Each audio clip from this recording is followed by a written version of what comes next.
మైండ్ని డైవర్ట్ చేసుకోవద్దండి. ఈరోజు దేవుడు పరిశుద్ధ గ్రంథం ద్వారా మీతో మాట్లాడడానికి మొదట మనమందరం దేవుని యొక్క స్వాధీనంలోనికి రావాలి. దేవుని స్వాధీనంలోనికి రాకుండా మనతో ఆయనకు కాంటాక్ట్ కుదరదు. కడప స్టేషన్లో రేడియోలో పాటలు వార్తలు రావాలంటే 333.3 అనే దాని మీదకి కరెక్ట్గా తిప్పితేనే ఆ కడప స్టేషన్ వస్తుంది, లేకపోతే రాదు. అది రేడియో ఉన్నంత మాత్రాన రాదు, వార్తలు రావు, ఏమీ రావు. 333.3 మీటర్ల మీదకి ఫ్రీక్వెన్సీ తిప్పితేనే అది కనెక్ట్ అవుతుంది, లేకపోతే కనెక్ట్ కాదు. అలాగే మీ మనస్సులు ఆలోచింప చేయటానికి మీకు కొన్ని విజువల్స్ చూపించి మీ దగ్గర నుంచి క్వశ్చన్ చేసి మీ దగ్గర నుంచి ఆన్సర్ తీసుకొని ఆ వచ్చే ఆన్సర్లో కనెక్ట్ అయినాయా కాదా తెలిసిపోద్ది అనమాట. అర్థమవుతుందా? కనెక్ట్ అవుతున్నాయా కావడం లేదా, మీ మైండ్ సెటప్ దేవుని వాక్యానికి కనెక్ట్ అవుతున్నాయా కావడం లేదా. నాకు ఎట్టర్థం అవుద్ది అని అంటే, మేము ప్రశ్నించే ప్రతి ప్రశ్నకి మీ ద్వారా నేను ఆన్సర్ తెలుసుకోవాలి. అప్పుడే మీరు ఎక్కడున్నారో నాకు అర్థం అవుతుంది కదండి. ఇప్పుడు ఒంట్లు నేర్పించాలి,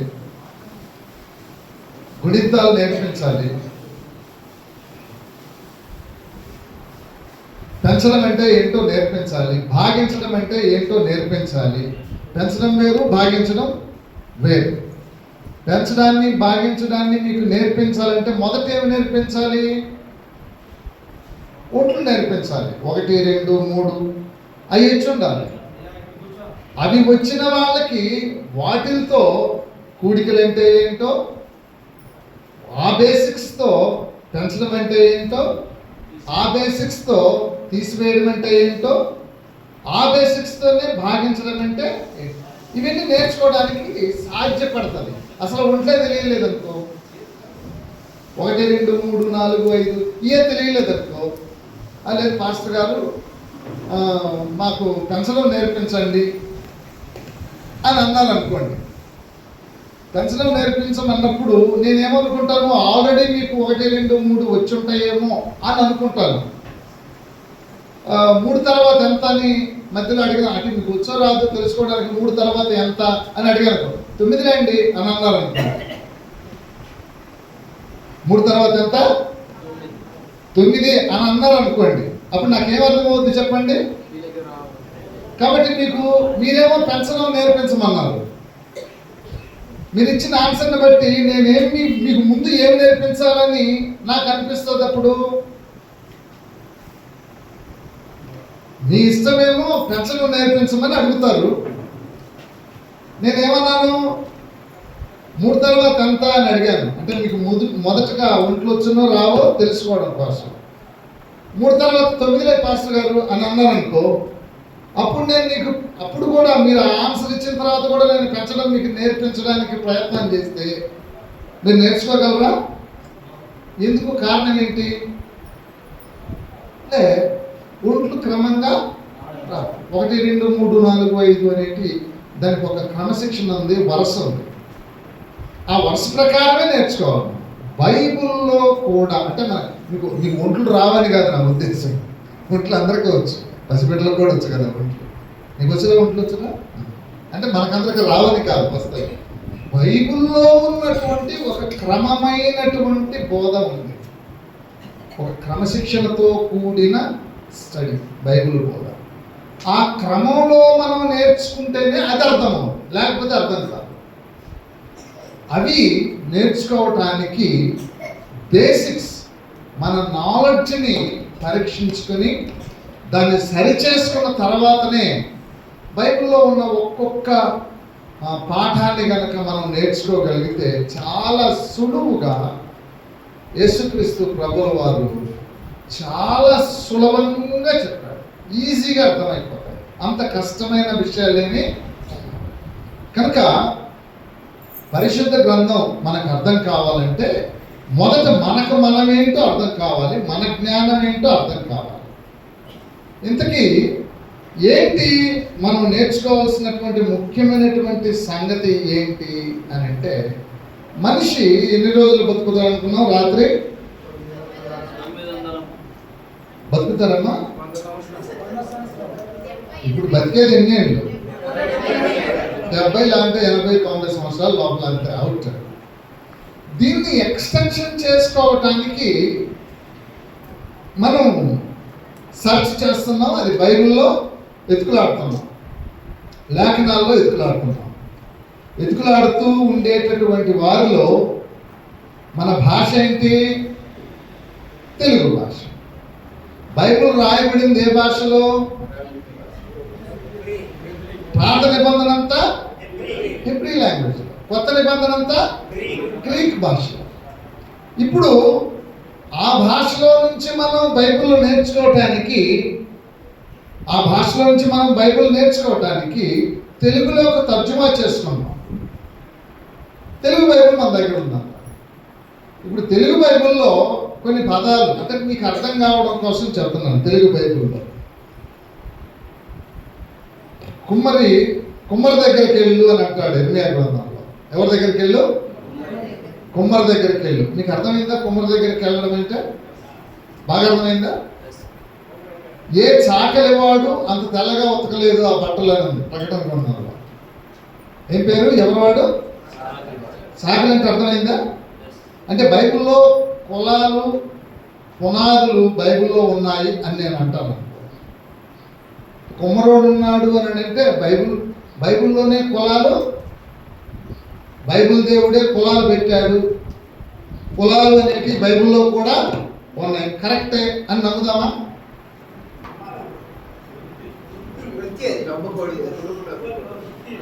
కులాలు ఎక్కడ పుట్టాయి? బైబిల్లో పుట్టినాయా, లోకంలో పుట్టినాయా? మరి లోకంలో పుట్టిన కులం పేరు బైబిల్లోకి ఎట్టొచ్చింది? బైబిల్లో లోకంలో పుట్టిన కుమ్మరి, సాకలి, మాల, మాదిగ, ఎరుకుల, యానాది ఈ కులాలన్నీ ఎవడ పెట్టాడు? ఎక్కడున్నాయి? ఎక్కడ పుట్టాయి? ఇవి ముఖ్యంగా ఎక్కడ ఉంటాయి? కులాల పేర్లన్నీ ఎక్కడ ఉంటాయి? ఇండియాలో తప్ప ఇంకెక్కడ దొరకవు. ఈ కులాల పేర్లతో మనుషుల్ని విభజించడాలు ఇండియాలో తప్ప ప్రపంచంలో ఇంకెక్కడికి వెళ్ళినా కూడా కులాలు కనపడతాయా? ఎందుకంటే కుల గజ్జి కలిగిన వాళ్ళు మనుషుల్ని విభాగించి, ఒరే నీకు చదువు అబ్బదరా, నువ్వు కుమ్మరోడివి, నువ్వు మాలోడివి, నువ్వు మాదిగోడివి, నువ్వు ఎరికలోడివి, నువ్వు సాకలోడివి అని చదువు లేకుండా, జ్ఞానం లేకుండా, లోకంలో పశువుల కంటే హీనంగా చూసి మానవుల్ని మానవుల్లాగా ప్రేమించకుండా ఈ లోక సంబంధమైనటువంటి కొంతమంది అజ్ఞానులు, మూర్ఖులు చేసినటువంటి కుల విభజనతో కొట్టుకుంటున్నటువంటి ఇండియాలో బ్రతుకుతున్నాం. దేవుని గ్రంథమైన పరిశుద్ధ గ్రంథం మన చేతికి వస్తే దాంట్లో ఏమని రాయబడి ఉన్నాయి? కుమ్మరి అనే పేరు ఉంది. కుమ్మరి అని అనగానే నీకేమర్థం కావచ్చు? బైబిల్లో ఉంది కాబట్టి అమ్మ కుమ్మరి, మా కులం పేరు కూడా ఉంది. చాకలి అని రాయబడింది కాబట్టి అమ్మ చాకలి, మా కులం కూడా దీంట్లో ఉంది. ఇది కరెక్టేనా? బైబిల్లో ఉండే కదా. మరి బైబిల్ని హిబ్రూలో నుంచి తర్జుమా చేసినటువంటి ఆ కాలపు పిలక చుట్టూ కలిగిన వాళ్ళు మెదడు నిండా, వాళ్ళ రక్తం నిండా కులగచ్చి ఉంటుంది కాబట్టి ఆ కులగచ్చిని మైండ్లో పెట్టుకొని రాసినారు తెలుగు తర్జుమా. కనక బైబిల్లోకి కులం పేరు ఒరిజినల్ టెక్స్ట్లోకి పోయినా మనకు ఎక్కడ హిబ్రూ లాంగ్వేజ్లోకి, గ్రీక్ లాంగ్వేజ్లోకి అక్కడ కులగజ్జి ఉండదు, కులం పేరు కూడా. కాబట్టి మనం అపార్థం చేసుకోవడానికి భాషాపరమైనటువంటి దోషాలు దొరికి అవి ముద్రించబడి అవి నీ దగ్గరికి నా దగ్గరికి వచ్చేసినాయి. ఇప్పుడు మనం చేయాల్సిన పని ఏంటి? అలాంటి భాషాపరమైన దోషాలు ఏమైనా ఉంటే వాటిని మనం అండర్లైన్ చేసుకొని వాటిని ఎలా అర్థం చేసుకోవాలి, మూల భాషలో ఏం రాయబడింది, దీన్ని ఎట్లా అర్థం చేసుకోవాలి మనం అని పరిశోధన చేసి ఒరిజినల్గా మనం ఆలోచన చేస్తే న్యాచురల్గా అప్పుడు మనకు నిజమేంటో బయట. దేవుడు ఆత్మ గనుక ఆయనను ఆరాధించువారు ఆత్మతో, అబద్ధాలను నమ్మి అబద్ధాలతో దేవుని ఆరాధన చేసినామనుకో అది ఆరాధన కాదు. అబద్ధాలని నిజాలని నమ్మినామనుకో మనం మోసపోతూనే ఉంటాం. కాబట్టి దేవుడు ఆత్మ కనుక ఆయన ఆరాధించేటటువంటి మనము ఆత్మతో సత్యముతో ఆరాధన. సత్యం ఏంటో తెలియాలి. బైబిల్లో ఉన్న పదాలకు నిజమైన అర్థాలేంటి, నిజమైన తాత్పర్యాలేంటి అని తెలుసుకొని దేవుని ఆరాధించాలి. అన్ని అబద్ధాలను అనుకుంటా, అన్ని అబద్ధాలు పట్టుకొని మనం భక్తిగా ఉంటున్నాం. మనం రోజు గుడికి వెళ్తున్నాం, దశమ భాగాలు ఇస్తున్నాం, ఆదివారం గుడికి వెళ్తున్నాం అంటే క్రైస్తవులం కాదు. క్రైస్తవుడు ఎప్పుడు సత్యాన్నే. సత్యం ఎక్కడ దొరుకుతుంది? బైబిల్లో అనేక పదాలు దొరికిపోయినాయి. వాటిని ఎతుకులాడి కనుక్కోవాల్సింది, వాటి మీనింగ్ తెలుసుకోవాల్సింది ఎవరి పని అది? తెలుగు ఎవరి భాష? అది మన భాష. దేవుడు మాట్లాడింది ఏ భాషలో? హెబ్రూ భాషలో. దేవుడు మాట్లాడినటువంటి ఆ భాషలో నుంచి తర్జుమాలు కోకొలలో వేల తర్జుమాలు వచ్చినాయి, వేల భాషలు వచ్చినాయి. నిజమా కాదా అని కొంచెం మనం ఆ జ్ఞానం మనం తెలుసుకోవాలి. ఓకే, నేను మీకు మనిషి మరణాంతర జీవితం పైన మనిషి మరణాంతర జీవితం పైన మన్నైనది వెనకటి వలనే మరలా భూమికి చేరును, ఆత్మ తాను దయచేసిన దేవుని యొద్దకు. అర్థమైందా? మన్నైనది వెనకటి వలనే మరలా భూమికి చేరును, ఆత్మ తాను దయచేసిన దేవుని యొద్దకు పోవు. ఇప్పుడు రక్తమాంసములు దేవుని రాజ్యమును స్వతంత్రించుకొన నేరం. అర్థమైంది కదా? ఒక మనిషి 70-80 ఏళ్ళ బతికిన తర్వాత, చచ్చిపోయిన తర్వాత ఎక్కడికి వెళ్తాడు అనుకున్నాం? ఎక్కడికి వెళ్తాడు? మనిషి చనిపోయిన తర్వాత ఎక్కడికి వెళ్తాడు? నిజం అంటే ఒకటే ఉంటుంది. 2-3 ఎంత? మనిషి చనిపోయిన తర్వాత ఎక్కడికి వెళ్తాడు? ఇప్పుడు రకరకాల ఆన్సర్స్ వస్తున్నాయి. 2-3 ఎంత? అందరూ ఏమైనా తేడా కనపడుతుందా? ఏమైనా 2-3 ఎంత అండి? కరెక్టేనా? ఏమైనా మిస్టేక్ వచ్చిందా? మీ స్వరాల్లో ఎక్కడన్నా తేడా కనపడుతుందా? మనిషి చనిపోయిన తర్వాత ఎక్కడికి వెళ్తాడు? రకరకాల వయసులు వస్తుంది. ఇంకా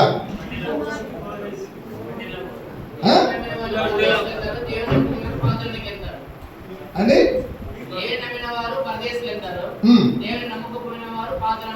పరదేశం నుంచి ఎక్కడికి వెళ్తారు మళ్ళా?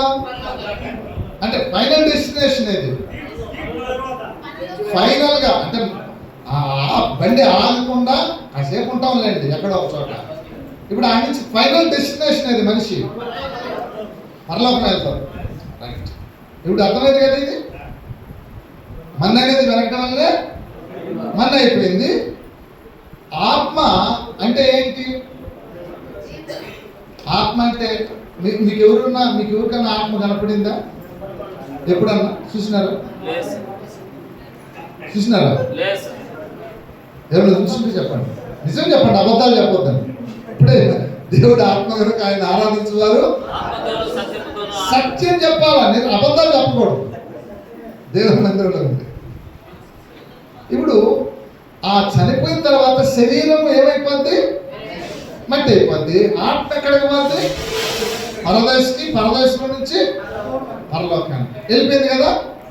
ఇప్పుడు నేను 2 క్వశ్చన్లు వేస్తాను. మనం ఎక్కడికి వెళ్తాం? మన పరదేశికి, మన పరలోకానికి వెళ్ళిపోతాం. బాగా వినాలి. ఇప్పుడు హిందువులకి పరలోకం ఉందా లేదా? వాళ్ళకి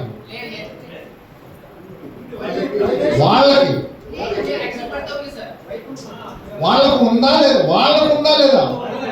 మన సంగతి కాదు. వాళ్ళకి పరలోకం ఉందా లేదా? వాళ్ళ పరలోకానికి అధిపతి ఎవరు? పేరు చెప్పండి. కాదే, ఇంద్రుడండి. పరలోకానికి అధిపతి. వాళ్ళ పరలోకంలో అధికారంలో ఉండేది ఎవరు? ఇంద్రుడు. దేవతలకు అధిపతి. అక్కడ ప్రోగ్రామ్స్ ఉంటాయి. ఏం ప్రోగ్రామ్స్ ఉంటాయి? చచ్చిపోయేటికి పోయిన వాళ్ళకందరికీ, ఇంద్రుడి కాడికి పోయిన వాళ్ళకందరికీ మంచి డాన్సింగ్ ప్రోగ్రామ్స్ ఉంటాయి. వాళ్ళ పరలోకం వాళ్ళకు ఉంది. తర్వాత వాళ్ళు ఏదైనా తప్పు చేస్తే వాళ్ళు ఎక్కడికి వెళ్తారు? వాళ్ళ ఆత్మ ఎక్కడికి వెళ్ళద్ది? దానికి యమలోకానికి అధిపతి ఎవరు? వాళ్ళకి నరకం ఉంది, వాళ్ళ స్వర్లోకము, వాళ్ళ స్వర్గము. వాళ్ళు చనిపోయిన తర్వాత వాళ్ళ దేహాలు మన్నైపోతే వాళ్ళ ఆత్మలు అటు యముడి దగ్గరకో లేకపోతే అటు ఇంద్రుడి దగ్గరకో వెళ్ళిపోతాయి. అర్థమైందా? అర్థమైంది కదా. ఇప్పుడు మనం చనిపోతే, ఇప్పుడు మన సంగతి, మనం చనిపోతే మన ఆత్మలు ఎక్కడికి వెళ్తాయి? పరదేశికి వెళ్ళిపోయి ఆ నుంచి మన యేసు ప్రభు మన కోసం క్రియేట్ చేసినటువంటి స్వర్గానికి వెళ్ళిపోతాయి. క్లియర్గా అర్థమైపోయింది కదా. 2 ఛానళ్ళు బాగానే ఉన్నాయి. వాళ్ళకి స్వర్గం ఉంది, దేవతలు ఉన్నారు. వాళ్ళు తప్పు చేస్తే వాళ్ళకి నరకము, నరక శిక్ష ఉంది. మనకి మన దేవుడు యేసు ప్రభువును స్తుతించడానికి స్వర్గం ఉంది, మన యొక్క పరలోకం ఉంది, పరదేశం ఉంది. మనకు కూడా నరకం ఉంది. మనకు కూడా నరకం ఉంది. అంటే ఎవడైనా యేసు ప్రభువును ఆరాధించుకుంటే మనకు కూడా నరకం. ఇప్పుడు మనకు నరకం ఉంది. అది ఎక్కడ రాయబడింది? మన బైబిల్. మనకు దేవుని రాజ్యం, దేవుని స్వర్గం ఉంది, పరలోకం ఉంది. అది ఎక్కడ రాయబడింది? మన బైబిల్లో.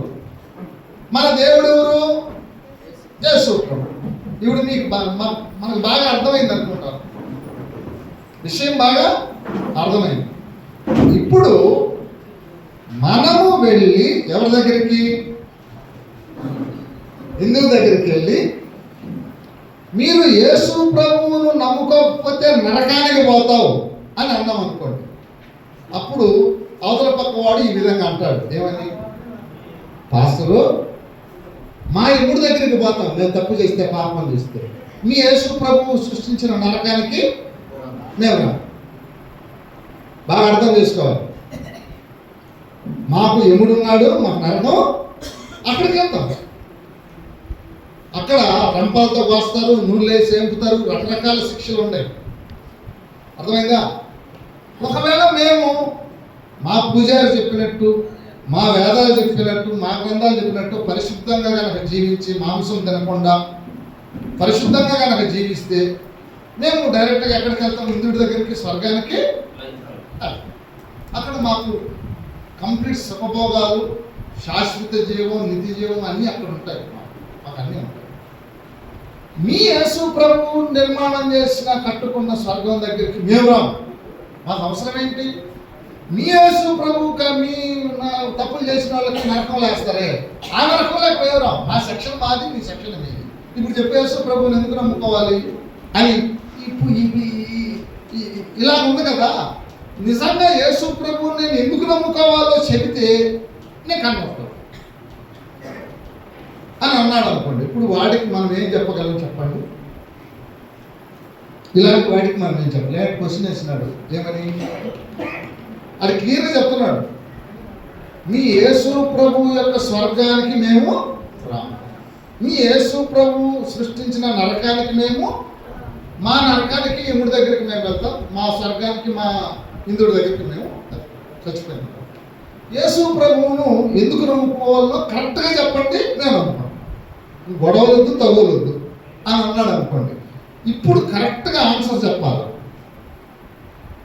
కరెక్ట్గా చెప్పాలి ఆన్సర్ చెప్పండి.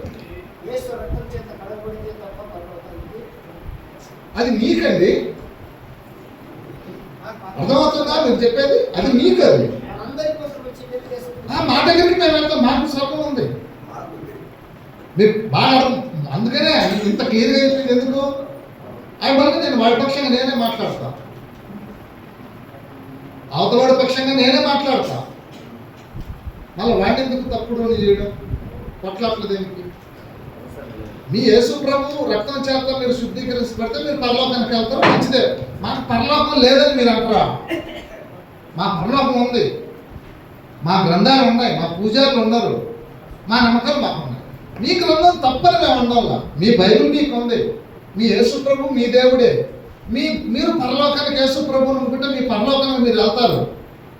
మీరు పాపాలు చేస్తే మీ నరకానికి మీరు వెళ్తారు. మేము పాపాలు చేస్తే మా నరకానికి మేము ఎవరి దగ్గరికి వెళ్తాం. మేము పుణ్యం చేసిన వరకు మా స్వర్గం దగ్గరికి మేము వెళ్తాం. ఇప్పుడు చెప్పండి, యేసు ప్రభువుని ఎందుకు నమ్ముకోవాలో చెప్పండి.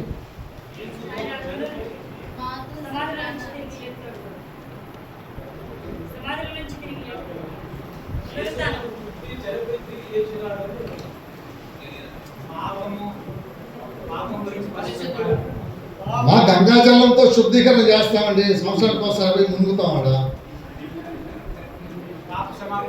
అదే మా దగ్గర కూడా ఉన్నాయి, పాప క్షమాపణ పద్ధతులు లేవా మా దగ్గర? నీళ్ళలో మునిగెత్తి మా దగ్గర కూడా ఉన్నాయి.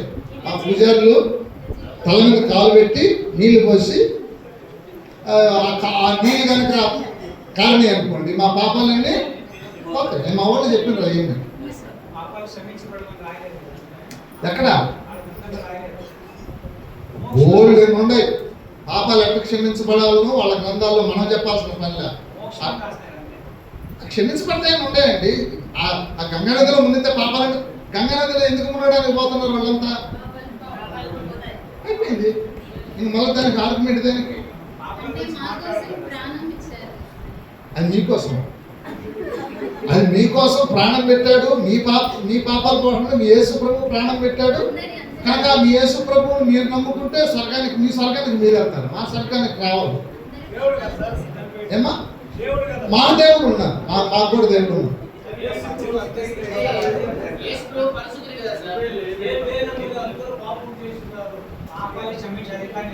అది మీ వాళ్ళకండి, మా వాళ్ళకి కాదు. స్వర్గం నరకం గురించి మాట్లాడండి.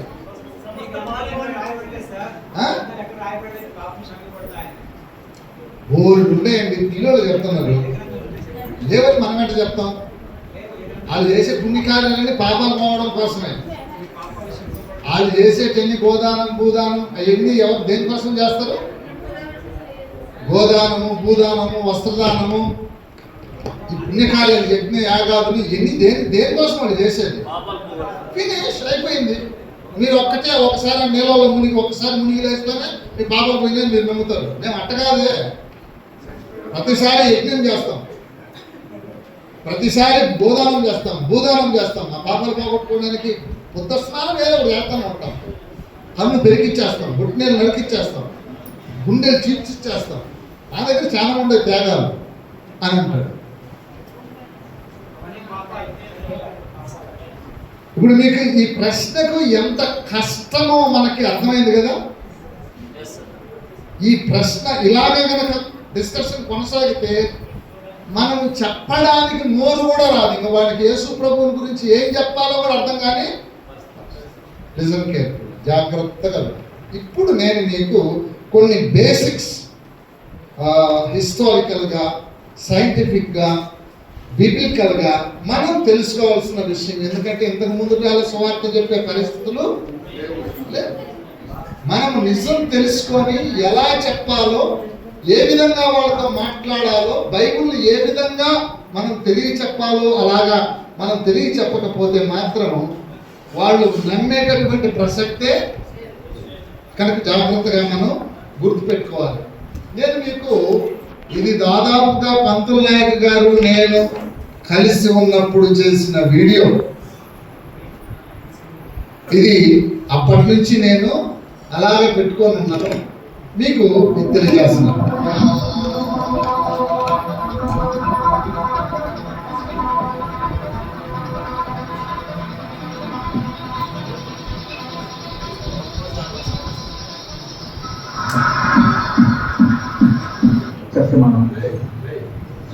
ತಕ್ಕಂಥ ಒಂದು ಹೇಳಿಕೆ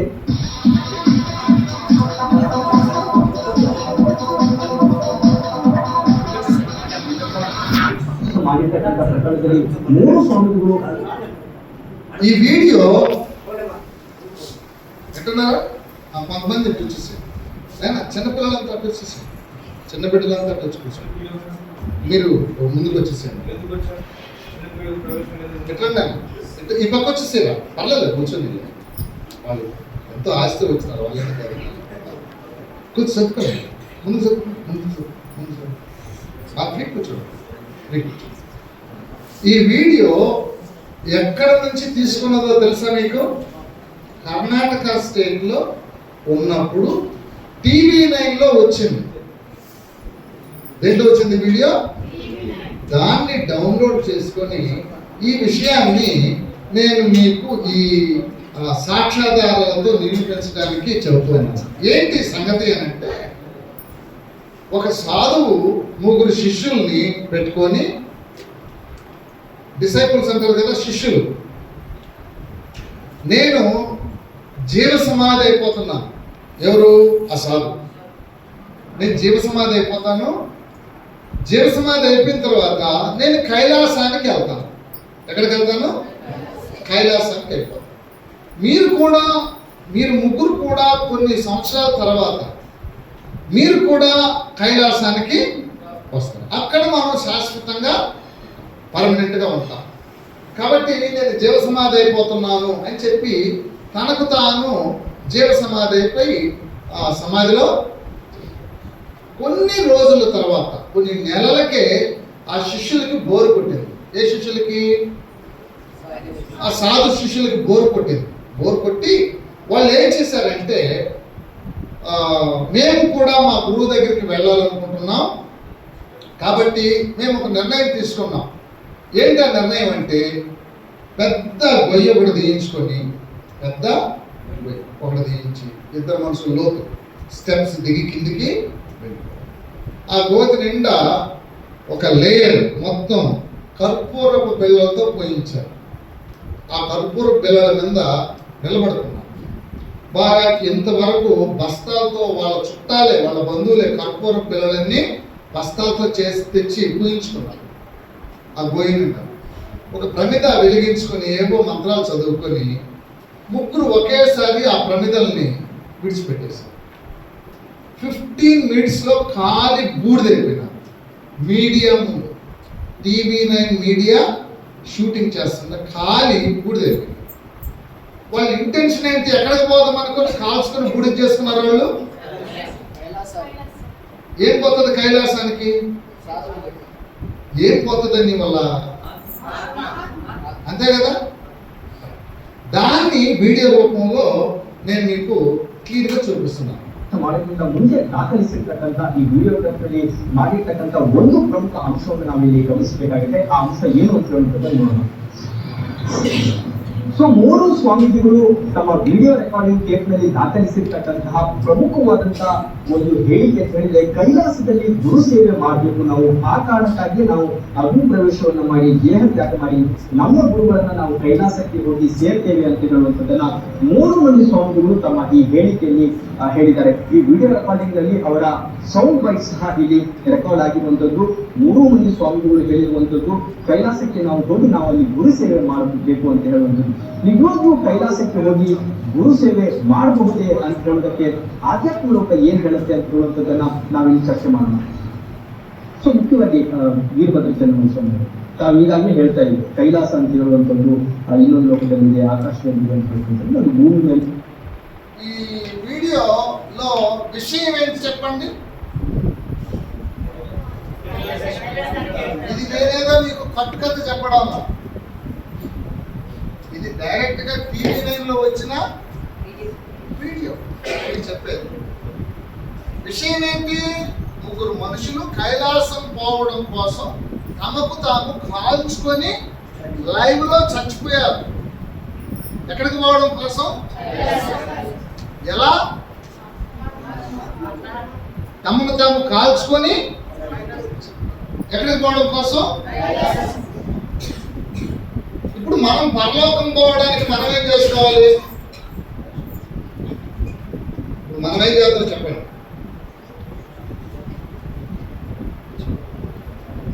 ఓకే, ఇప్పుడు ఇది వీళ్ళ ముగ్గురు వాళ్ళ గురువు టీవీ నైనోడు ఇలాంటి చేస్తే కైలాసానికి వెళతారా అని చెప్పి టీవీ నైన్ ముఖంగా ఒక చర్చనే పెట్టేసినాడు. పెద్ద ఇష్యూ అయిపోయింది కర్ణాటక స్టేట్. ఇది ఒక పెద్ద ఇష్యూ. ఇలాంటి మూఢనమ్మకాలు మీరు నమ్ముతారా? కైలాసానికి పోవడానికి ఈ విధంగా కాల్చుకొని చచ్చిపోతే కైలాసానికి పోతారని నమ్ముతారా? ఇది ప్రాణత్యాగం చేస్తున్నారు వాళ్ళు ముగ్గురు. చచ్చిపోయినారు, రియల్గా చచ్చిపోయినారు. అలాగే రియల్గా యేసు ప్రభు దగ్గరికి పోవడానికి మనం పైనుంచి కిందికి దుమ్ముతారండి, కైలాసం ఎత్తపడతాము, మనం దేవుని దగ్గరికి పోతామని ఎవడని చెప్తే మీరు నమ్ముతారా? ఏ అందరం కలిసి మన ప్రయాణం అంతా అదే కదా, అక్కడికి పోవడానికి కోసం. మన ఆత్మ అక్కడికి పోద్ది కదా. యేసు ప్రభు నమ్ముకున్న తర్వాత ఏముంది? చచ్చిపోతే డైరెక్ట్గా ఆత్మ ఆడికి పోద్ది, వెళ్ళిపోవచ్చు. రెండవది, మీకందరికీ ఒక వీడియో చూపిస్తున్నాను. ఇది ఒక సినిమా, చర్చిలో వేయకూడదు, అయినా ఒక సంగతి కోసం వేయాల్సి వస్తుంది.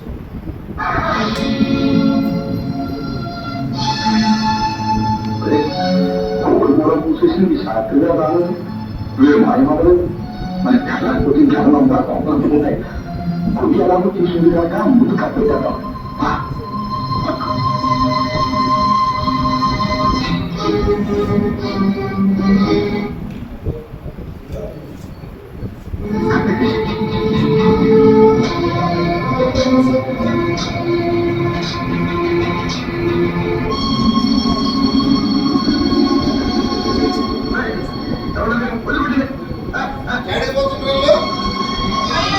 ఎక్కడ పోతున్నారు?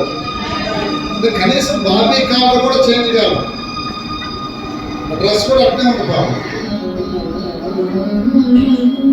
ఇదే ప్రదేశం, ఇది ఎవరిది? యేసు ప్రభువుదా వాళ్ళదా? నేనంత పుణ్యం చేశాను నాకే తెలియదు. అలాగూ అనవసరంగా తొందరపడి సంతోషం నువ్వు తక్కువలో ఉండేది తమ్మాలి. ఆ తర్వాత నేనే వచ్చి నువ్వు నరకాలు తీసుకురా వాళ్ళు ముందు నరకాలు పెడతాను. ఆయుషి ఇంట్లో పిల్లలా పోయి పిల్లలు నా కోసం అన్ను కాస్త మార్చకూడదు. తెలుగు దీన్ని తీసుకోలేండి. హలో అదేను ఏమి వినయం ఏమి విజ్ఞత ఏమి వినమ్మాట దేవగిన స్వర్గపట్లు ఆ నరకపట్లు ప్రొసీడ్ కదా.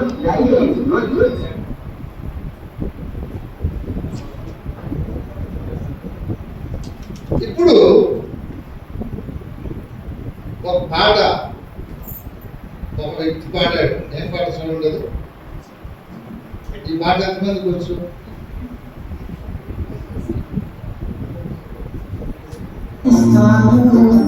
అది కాస్త వెళ్ళిపోతే ఎవరికి నీది అవసరం ఉండదు. ఆత్మని ఉంటేనే అందరూ నేను ప్రేమిస్తూ అది కాస్త వెళ్ళిపోతే ఎవరికి నీ అవసరం ఉండదు. కన్నవారే ఉండదు, కట్టుకున్నవారుండదు, ఎవరికి కనిపించదని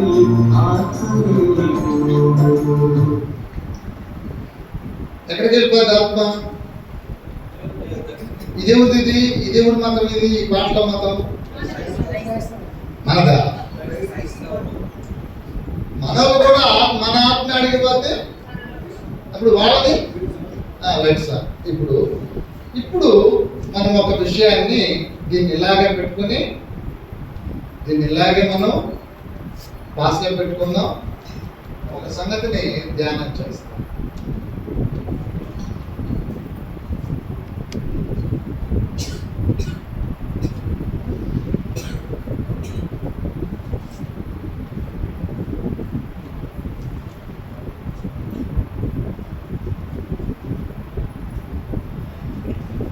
లైట్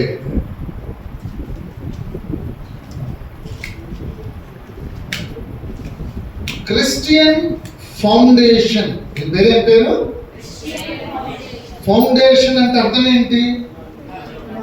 పునాది. ఈ పునాది అనే మాట యేసు ప్రభు బైబిల్లో ఎందుకు రాయించాడో తెలుసా? ఏదైనా ఒక బిల్డింగ్ కట్టడానికి ముందు వేస్తారా, బిల్డింగ్ కట్టిన తర్వాత వేస్తారా పునాది? కట్టక ముందే ఫౌండేషన్ ఉండాలి. ఒకవేళ యేసు ప్రభు మత్తయి సువార్త 7వ అధ్యాయంలో చెప్పిన సంగతి మనకు అందరికీ తెలుసు. లైట్ ఏంటి ఆయన? లైట్ ఉంచండి, బాగా కనపడుతుంది లైట్, నో ప్రాబ్లం. ఫౌండేషన్ ఈయన మాటలు విని వాటి చొప్పున చేయు ప్రతివాడు బండ మీద తన పునాది కట్టుకున్న బుద్ధిమంతుని. అలా కాకుండా ఇసుక మీద ఫౌండేషన్ వేసి బిల్డింగ్ కట్టుకున్నాడు అనుకోండి, ఈ టెంటల్లో ఏది కుప్పకూలే ప్రమాదం ఉంది చెప్పండి? అంటే ఇసుక మీద కాకుండా బండ మీద పునాది వేయడం అంటే యేసు ప్రభు చెప్పిన మాటలు విని వాటి ప్రకారము క్రైస్తవ భక్తి జీవితాన్ని కట్టుకోవాలి. మన సొంత జ్ఞానంతో మనం కట్టుకుంటే కుదరదు.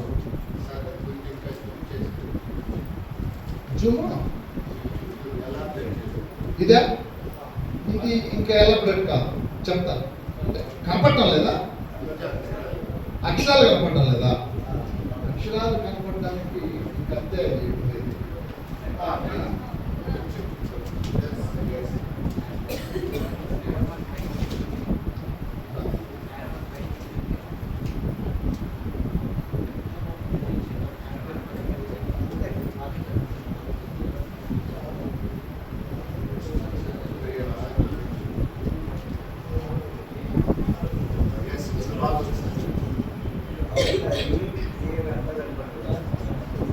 రెఫరెన్స్ మీరు బైబిల్లో చూసుకుంటారు.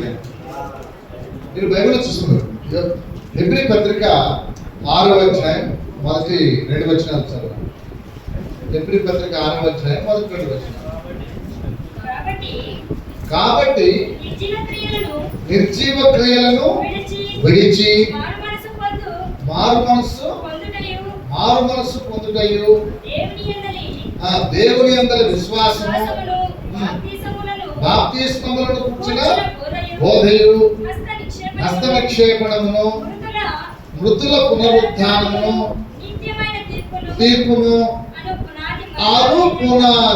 అను యేసు ప్రభువు చెప్పిన వాటిలో పునాదిలో ఎన్ని విషయాలు ఉన్నాయి? యేసు ప్రభువు మనకు బోధించిన విషయాల్లో ఎన్ని విషయాలు నేర్చుకోవాలి, ఎన్ని విషయాలు నేర్చుకుంటే అది క్రిస్టియన్ ఫౌండేషన్ అవుద్దంట. 1 నిర్జీవ క్రియలను విడిచటం. నిర్జీవ క్రియలను విడిచిపెట్టడం అంటే అర్థం ఏంటి? గలతీ పత్రిక 5వ అధ్యాయం ఉన్నాయి కదా. నిర్జీవ క్రియలు అంటే ఏంటి? నిర్జీవ క్రియలు అంటే స్పష్టమైనవి. చదవండి, తీసిన వాళ్ళు చదవండి.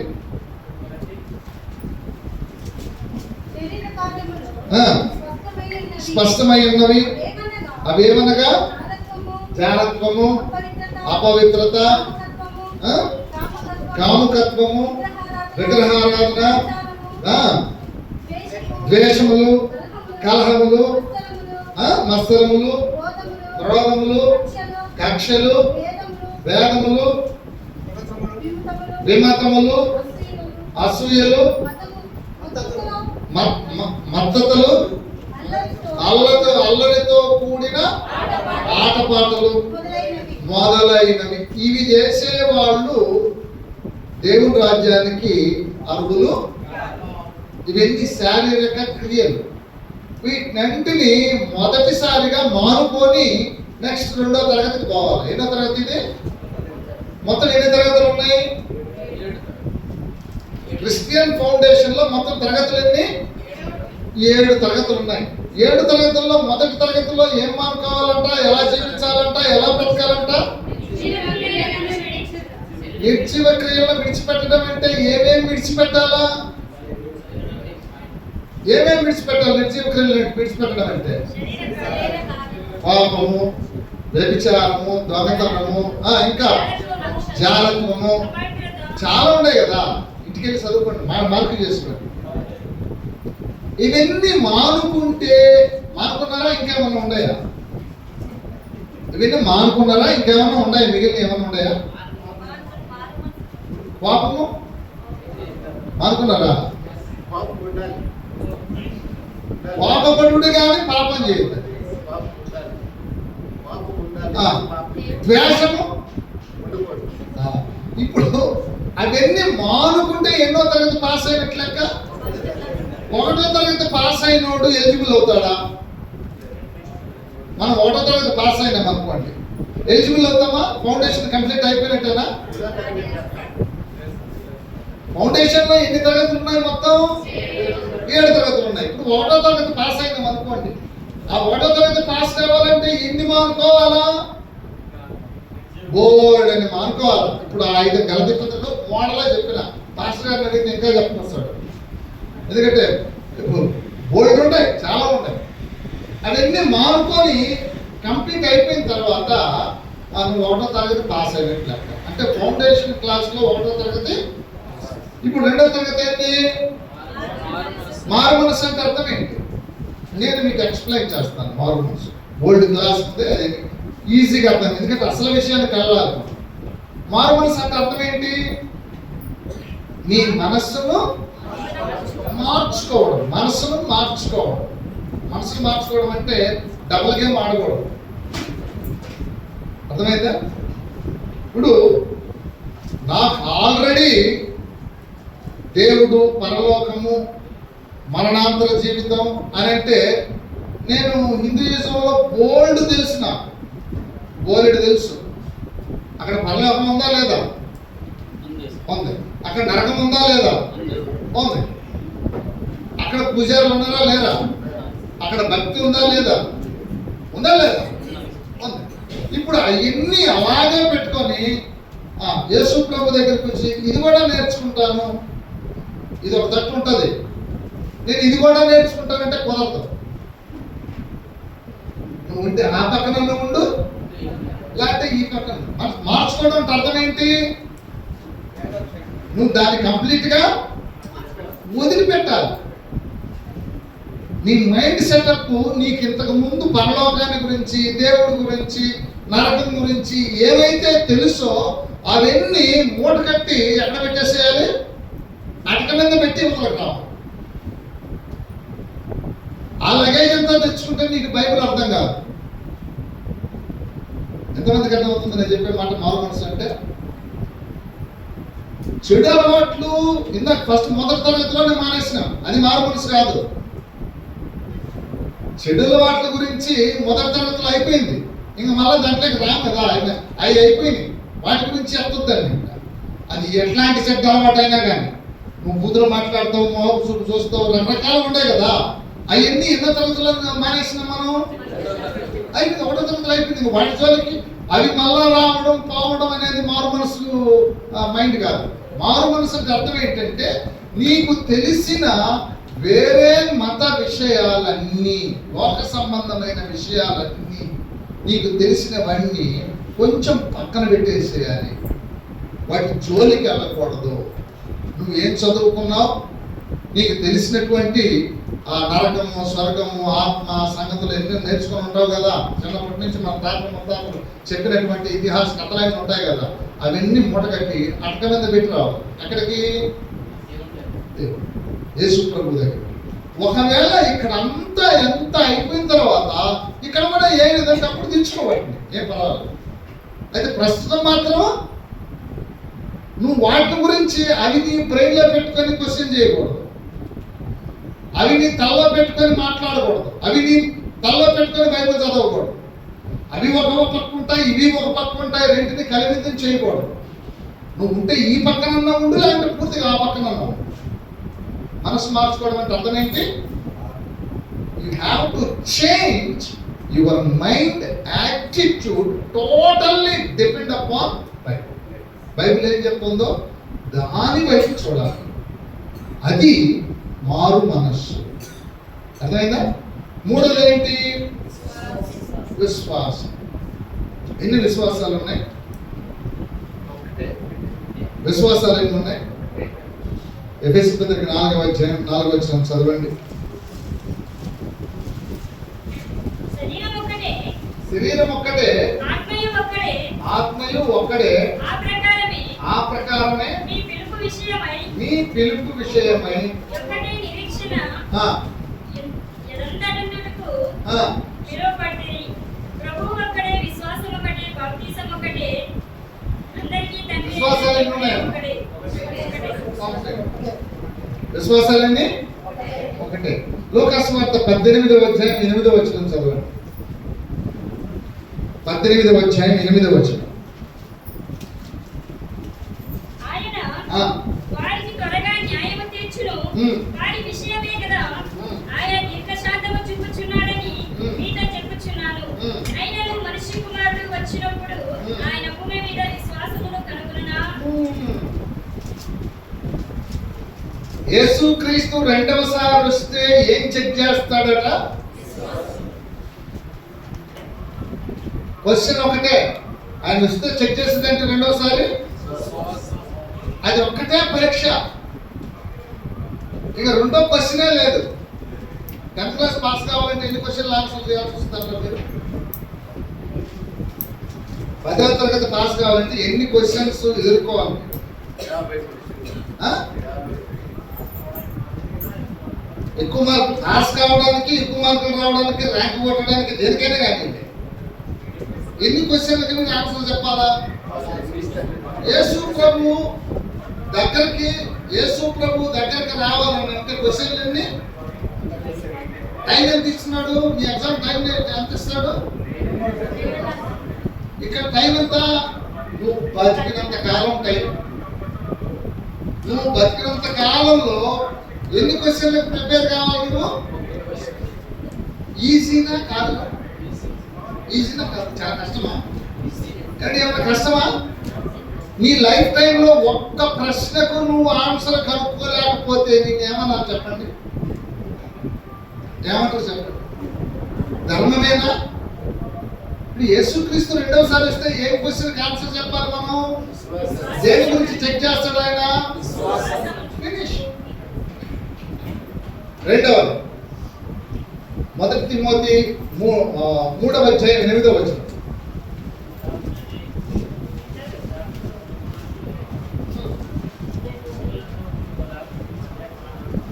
అలాగుననే పరిచారకులు మాన్యులై ఉండి ద్విమనస్కులను, మిగుల మద్యపానాసక్తులను, దుర్లాభమును అపేక్షించువారునై ఉండక విశ్వాస మర్మమును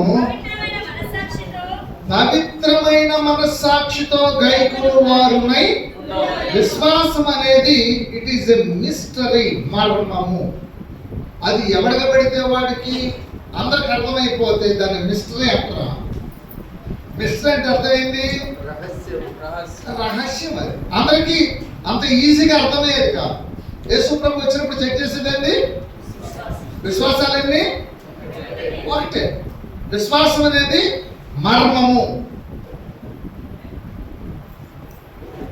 ఎఫెసీ పత్రిక 4వ అధ్యాయం 5వ వచనం. ప్రభువు ఒక్కడే, విశ్వాసము ఓ 10 విశ్వాసాలు లేవు, 200 విశ్వాసాలు. మరి సంఘాలు ఎన్ని ఉన్నాయి ఈరోజు? చర్చెస్ 2700 డినామినేషన్లు అయిపోయినాయి క్రిస్టియానిటీలో. విశ్వాసం ఒక్కటే అన్నప్పుడు చర్చిలన్నీ ఒకటే ఉండాలిగా. మరి ఇన్ని చర్చిలు ఎందుకు అయిపోయినాయి? కారణం ఏంటి? 2 రెండ్లు 4 ఇండియాలో 4 అమెరికాకి పోతే 4 ఏంటవుతుంది? ఆస్ట్రేలియాకి పోతే నిజమా? మరి బైబిల్ ఎంత స్పష్టంగా చెప్తుంది విశ్వాసం ఒకటే అని. ఇన్ని డినామినేషన్లు ఎందుకు వచ్చినాయి? కారణం ఏంటి? ఎబ్రీ పత్రిక 11వ అధ్యాయం 6వ వచనం. విశ్వాసం లేకుండా దేవునికి ఇష్టడై ఉండుట అసాధ్యం. నీకు విశ్వాసం లేకుండా దేవునికి నువ్వు ఇష్టడుగా నటన చేసి, భక్తి చేసి, పొర్లు దండాలు పెట్టి, తడిపట్లతో దొల్లాడి టెంకాయ కొట్టి, కాయ కొట్టి, కర్పూరం కొట్టి, కడ్డీ వెలిగించి నువ్వు ఏమి చేసినా విశ్వాసం లేకపోతే నీ భక్తి వ్యర్థము. నువ్వు ఎన్ని వేషాలు వేసినా భక్తితో నువ్వు మోకాళ్ళ మీద మెట్ల మీద నడుచుకుంటా మోకాళ్ళు వేసుకొని నడిచినా యాక్సెప్టెన్స్ లేదు. వాళ్ళు దుల్లాడకపోతే ఏమన్నా యాక్సెప్ట్ చేస్తుందేమో అంటే దుల్లాడకపోయినా కూడా కుదరదు. ప్రభు భర్త కన్నా పిచ్చినట్టు నేను నా కన్ను ఇచ్చేస్తాను ప్రభు అని అంటే కుదరదు. అది విశ్వాసం కాదు. ఇక్కడి బోల్డ్ ఉండయి. ప్రభు నేను అంటే నాకు ఎంత ఇష్టమో చూడయా అని కళ్ళనిచ్చిన వాళ్ళు ఉండరు, కవచకుండలాలు ఇచ్చిన వాళ్ళు ఉండరు, బోల్డ్ మంది ఉన్నారు. అట్లా బొట్టెలు కావాలంటే తగ్గొట్టి ఇవన్నీ నడసావు. ఎవరి దగ్గర? ఏసై దగ్గర ఇవన్నీ నడసావు. ఏం కావాలి ఆయనకి? విశ్వాసం కావాలి. రోమపత్రిక 3వ అధ్యాయం 28వ వచనం. కాగా ధర్మశాస్త్ర సంబంధమైన క్రియల మూలకముగా లేక విశ్వాసం మూలముననే మనుషులు నీతిమంతులుగా. కాబట్టి మనం దేవుని దగ్గర నీతిమంతులముగా ఉండాలి అని అంటే మన క్రియలను బట్టి. ప్రభా నేను ఫ్యాన్ ఇచ్చిన ప్రభా ఫ్యాన్కి పేరు ఉందా లేదా? అంటారు నేను పోడియం ఇచ్చినానండి, ఆ మైక్ సెట్ నేనే ఇచ్చిన, పేరు రాసుకుంటాను ఇంటి పేరుతో సహా. నేను ఎలిజిబుల్ కాదా? నేను ఎలిజిబుల్లా కాదా? ఫ్యాన్ ఇచ్చిన, ఆ సౌండ్ బాక్స్ నేనే ఇచ్చిన, ఆ క్యాషియర్ నేనే ఇచ్చిన. కావాలంటే పేరు చూసుకో. ఇవన్నీ నడసావు ఎవరి దగ్గర? యేసు ప్రభు దగ్గర. ఇవన్నీ కొలరవు. ధర్మశాస్త్ర క్రియల ద్వారా ఈ ఫలానా మంచి పని చేసి, ఫలానా ఇల్లు తుడిసి, చర్చి తుడిసి, పెయింట్లు వేసి, రంగులేసి, ఫ్యాన్లు తుడిసి, ఫ్యాన్లు గిఫ్ట్లు ఇచ్చి, వేరు డబ్బులు ఇచ్చిన నువ్వు ఎలిజిబిలిటీ. దేనివల్ల మనం నీతిమంతులుగా తెలుసపడతామంట? విశ్వాసము ద్వారా. ఇప్పుడు what is our faith in Jesus Christ? యేసుక్రీస్తులో మనకున్న విశ్వాసం ఏంటి? యేసుక్రీస్తునందు మనం నమ్మాల్సిన విషయం ఏంటి? యేసుక్రీస్తు దేవుడిని దెయ్యాలకు కూడా తెలుసు, కానీ దెయ్యాలు కూడా విశ్వాసులు కాదు. యేసుక్రీస్తునందు మనం ఉంచవలసిన విశ్వాసం హెబ్రీ పత్రిక 11వ అధ్యాయం 1వ వచనం.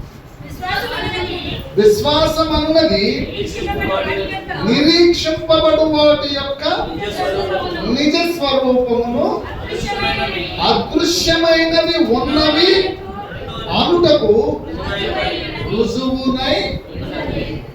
విశ్వాసము అనేటటువంటిది నిరీక్షింపబడు వాటి యొక్క నిజ స్వరూపమును. మనం దేనికోసం నిరీక్షణ కలిగి ఉన్నాం? దాన్ని నిజ స్వరూపం.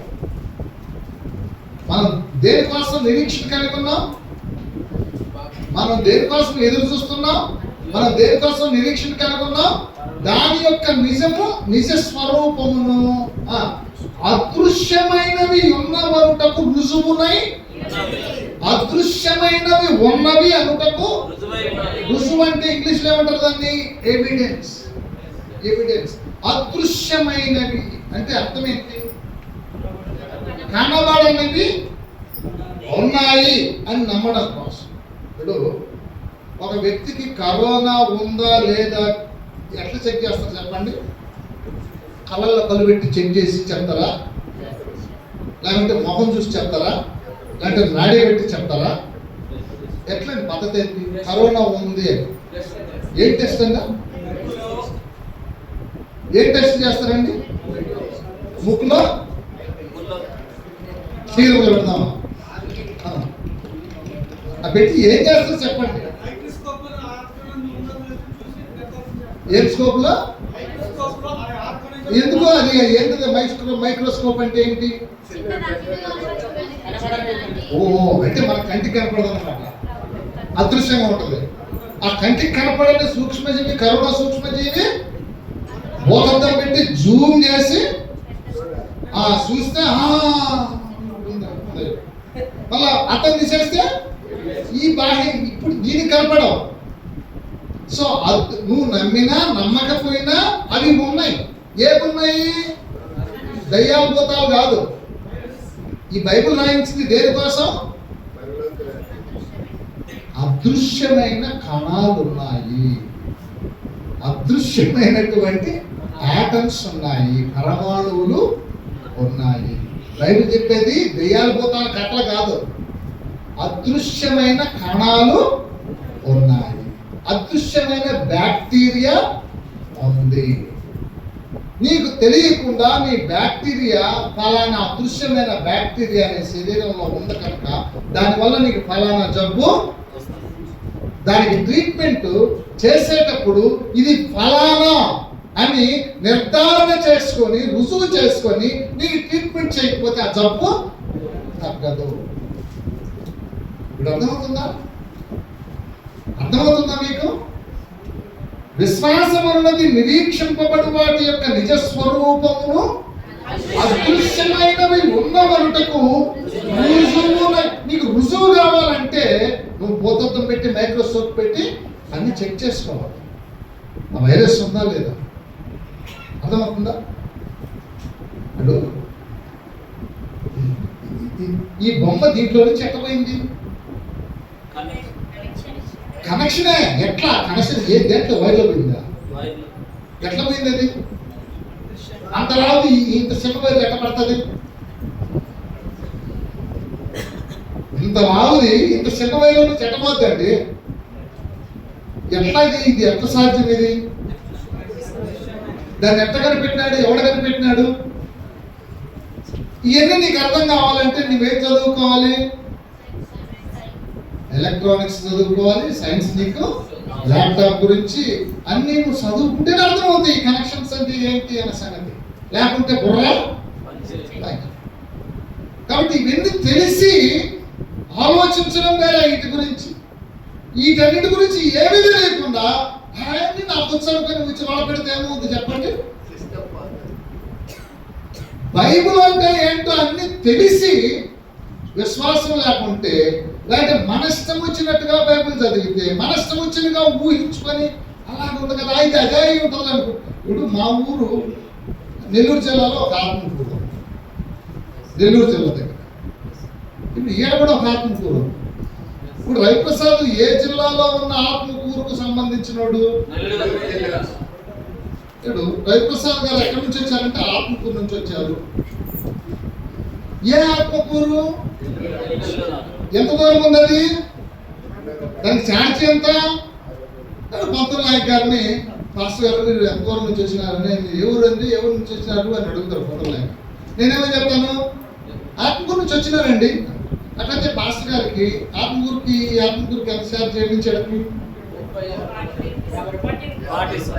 ఆత్మకూరు ఆత్మకూరు నెల్లూరు దగ్గర ఉండే ఆత్మకూరుకి దాదాపు 550, 600.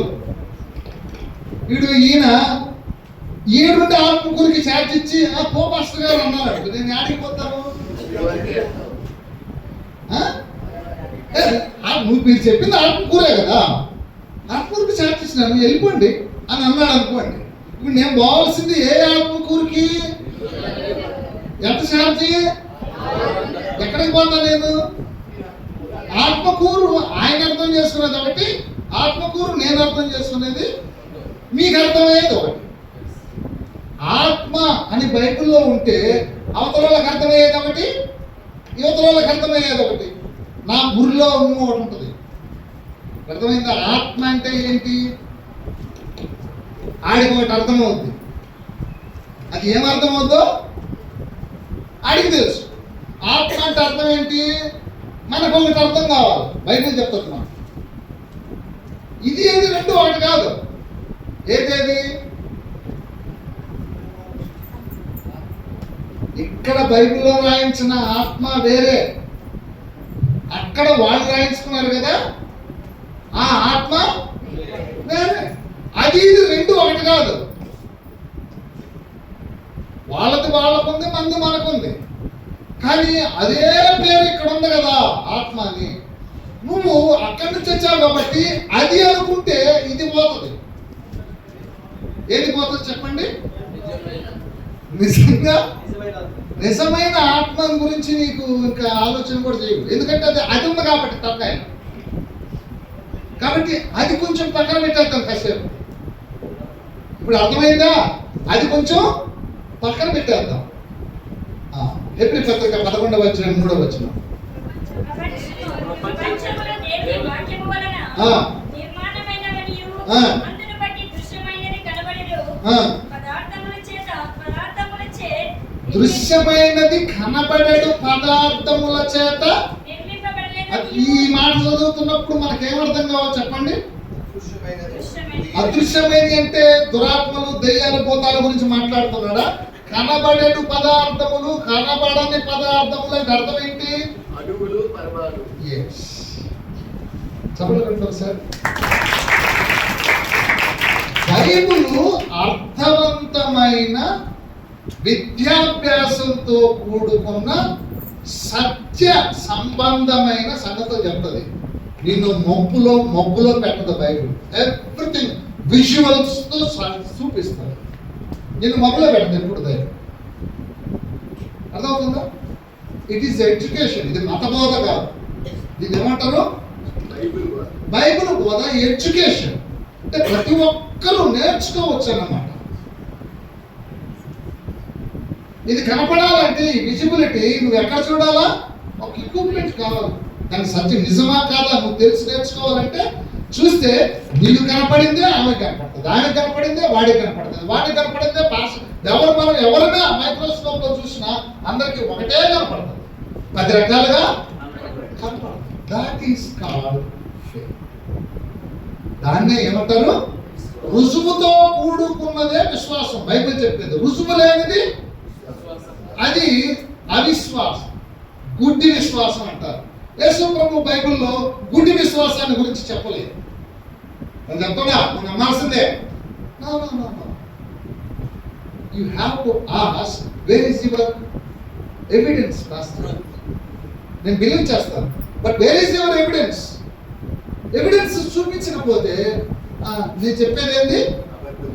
అబద్ధము, అది అవిశ్వాసం, గుడ్డినము. గుడ్డి నమ్మకాలు 100 మంది చెప్తారు ఆధారాలు, అయినా నమ్మేస్తాం ఏంటి? నమ్ముతారా? ఇప్పుడు నేను ఎల్ఐసి ఆఫీసర్ని, ఎల్ఐసి ఏజెంట్ని కోటేశ్వరం ఉన్నాను. ఎల్ఐసి ఆఫీసర్ని. ఇప్పుడు మీకు ఒక్కసారి ఒక 50,000 కట్టేస్తే ఒక నెలకు మీకు 10,000 రూపాయలు లైఫ్ టైం ఇచ్చేస్తాను. నేను ఎవరిని? ఎల్ఐసి. కాబట్టి ఎల్ఐసి ఆఫీస్ స్టాంప్ చూసుకోండి. ఇదేం స్టాంప్ ఇది? ఎల్ఐసిదేనా? అందరూ నమ్మలేదండి. నేను నేషనల్ కోటేస్తున్నానండి. ఏంటి ఇంత గుర్తుగా మాట్లాడతారు? ఏంటి? అలా ఒక 50,000 ఇస్తే మీకు నెల 10,000 పంపిస్తాం. బతికినంత లైఫ్ టైం. నమ్ముతారా? ఏ ఎందుకు నమ్మరు? మరి లోకంలో చెప్పే గుడ్డి మాటలన్నీ, గుడ్డి విషయాలన్నీ ఊరికే నమ్మేస్తున్నారు కదా. మరి నేను చెప్పేది కూడా నమ్మండి. అబద్ధాలన్నీ ఈజీగా నమ్ముతున్నారు కదా, ఏ ఆధారాలు లేకుండా గుడ్డిగా. మరి నేను చెప్పేది కూడా నమ్మండి. ఏమైంది? వాళ్ళలో నేను ఒకరిని అనుకో నమ్మి నాకు 50 రూపాయలు 50,000 తలా 50,000 లేదు కదా. ఇది అబద్ధమని ఈజీగా తెలిసిపోతుంది కదా. మరి అబద్ధాలను ఐడెంటిఫై చేసే విధానం ఏంటో నీకు మార్గం తెలుసు కదా. తెలవాలంటే నువ్వు బైబిల్ చదవాలనా? ఏం చదవకుండా తలకింద పెట్టుకొని జబ్బు వచ్చినప్పుడు హాస్పిటల్ కాడికి తీసుకొని పోయి తలకింద పెట్టుకొని నిద్రపోతే అమ్మ రోగాలన్నీ మాయమైపోతాయని కలగని అబద్ధాలు ఇవ్వడం తప్పదు కాదు. యూ హ్యావ్ టు నో దేవుని యొక్క గ్రంథం ఏం చెప్తుందో నువ్వు నేర్చుకోవాలి. సూక్ష్మ కణాలు, బ్యాక్టీరియా, మైక్రోస్కోప్, టెక్నాలజీ బైబిల్ మాట్లాడుతూ పిల్లలరా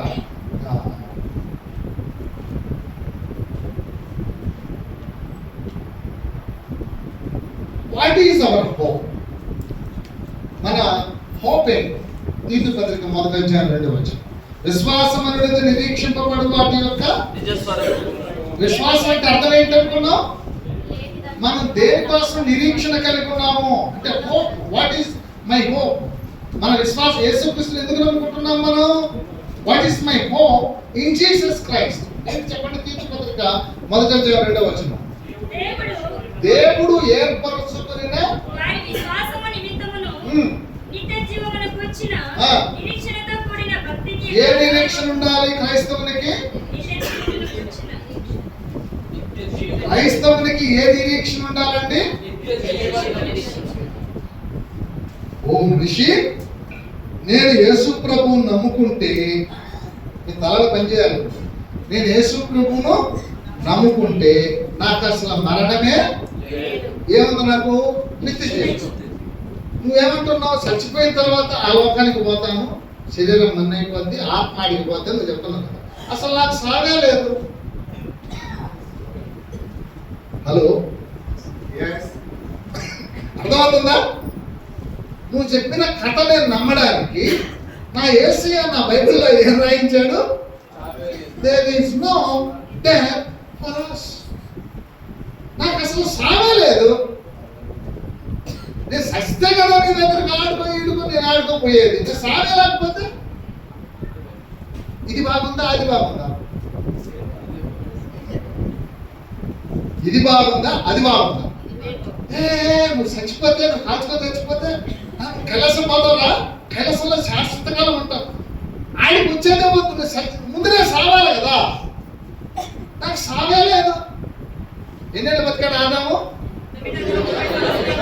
ఎందుకు చచ్చిపోయాడు ఆదాము? పాపం చేయను.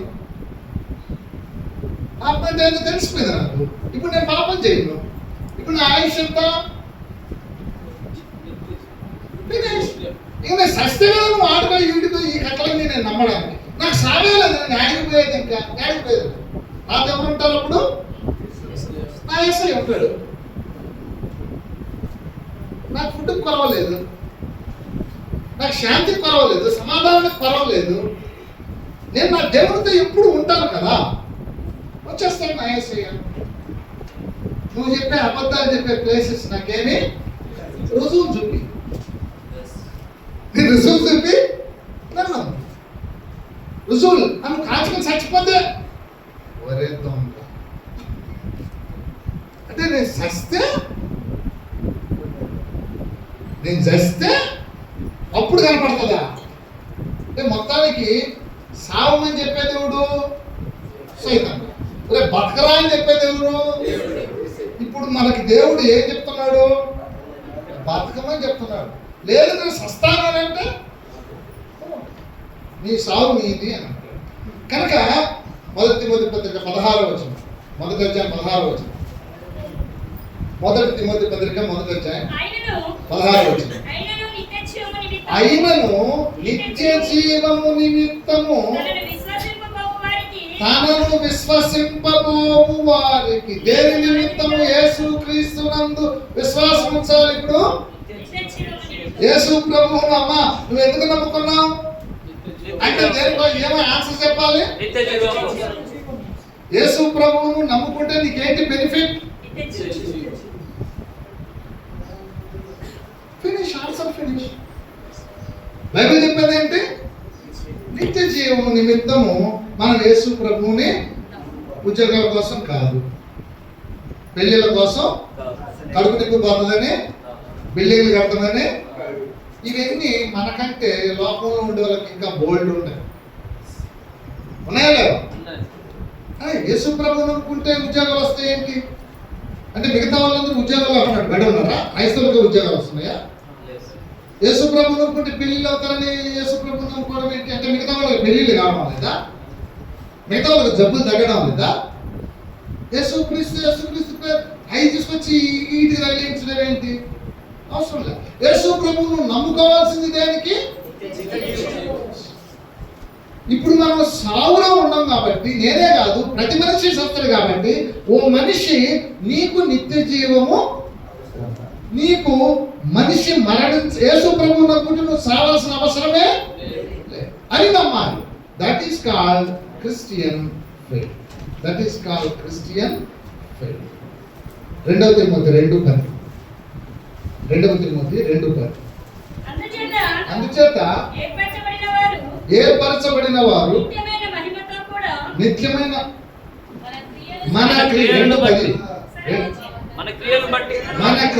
బట్టి కాక తన స్వకీయ సంకల్పమును బట్టి అనాది కాలమునే క్రీస్తు యేసునందు మనకు అనుగ్రహింపబడినదియునైన తన కృపను బట్టి మనలను రక్షించి పరిశుద్ధమైన పిలుపుతో ఆయన మనలను పిలిచెను.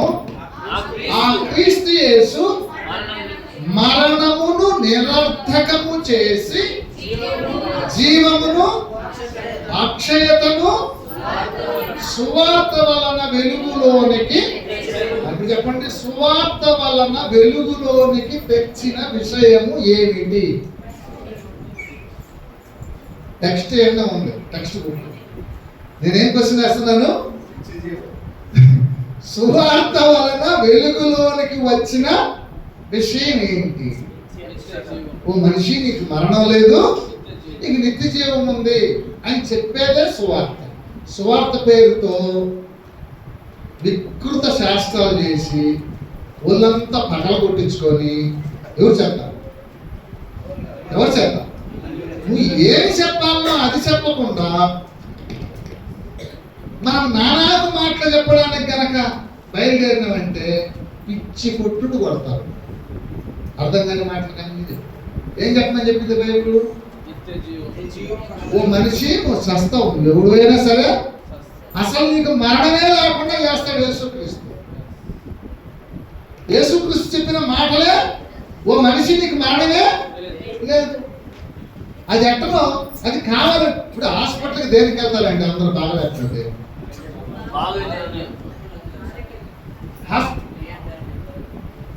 2 తిమోతి పత్రిక 2:10. ఇంటి పైకి చూసుకోండి.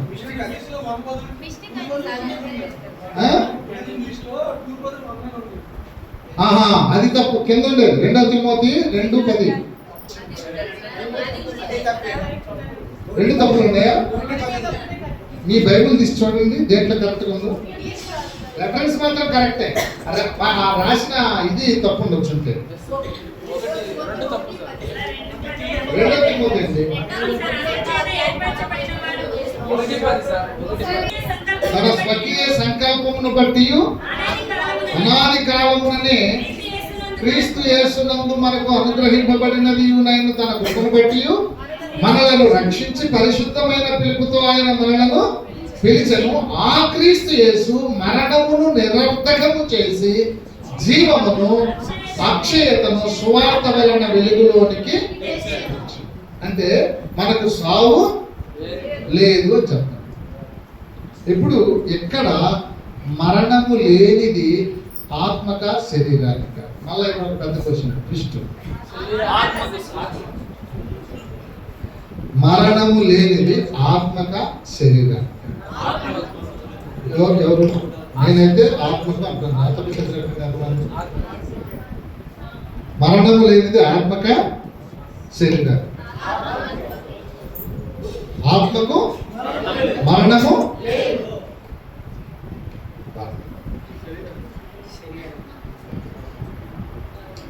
ఇప్పుడు అసలు ఆ ఆత్మ అంటే ఏంటో తెలుసు. ఆత్మ అంటే ఏంటో తెలుసుకున్నాం. What is spirit? వీడు ఎవడంటే ఆది మానవుడు. ఎవడు వీడు? ఆది మానవుడు.